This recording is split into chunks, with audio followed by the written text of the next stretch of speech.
on roads.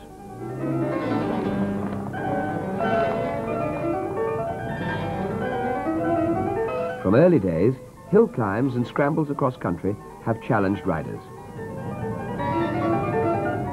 The bikes then were ordinary road machines, more or less.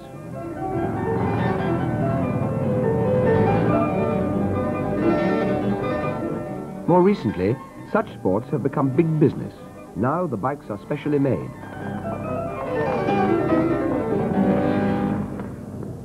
One such special machine is the trials bike, made to run in the equivalent of a steeplechase, speeding across the open moor.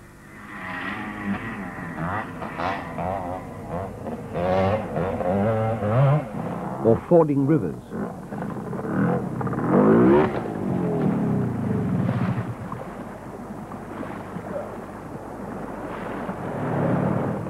This is the annual Scott trial in Yorkshire.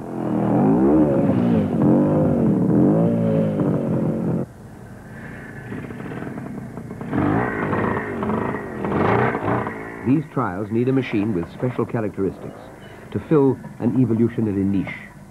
One small company in Derby is now reducing output of its special road machine and pinning its future on a new trials bike. The managing director is George Silk. When we started designing this engine, the constraints upon it were to keep it narrow. Although the usage of the engine is such that at one end of the scale it wanted to be trickling at walking pace, and at the other end of the scale it wants to be travelling up to the legal limit. Well, there's no engine, single-cylinder engine in the world that can do that, two-stroke, four-stroke or any other stroke.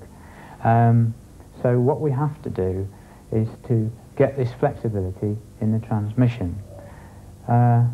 If you bear in mind that we've got to keep it narrow to go between trees and rocks and things, then the only way that we can do is to go longer. And what we did, we said, okay, we've got a 4-speed gearbox here, we'll put 2 more gears in, there and there, and that makes us an 8-speed box. So we have 4 on-road, 4 off-road gears basically, and that gives us a very flexible range indeed. The back wheel of a trials bike needs to move up and down a long way. This puts a big strain on the drive chain. Silk has an answer for this too. The back wheel carries the toothed sprocket wheel on which the chain engages. A small sprocket is driven by the engine and gearbox. The chain carries power from the engine to the back wheel.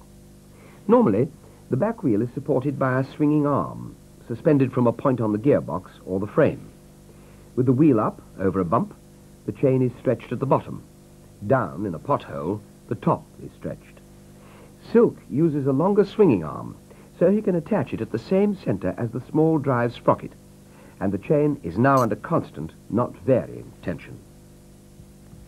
The idea itself is not exclusive to Silk, but his tests look promising. Complete success could mean increased efficiency, saving expensive chain wear. Innovation is risky and expensive, but this could be one way for British industry to go.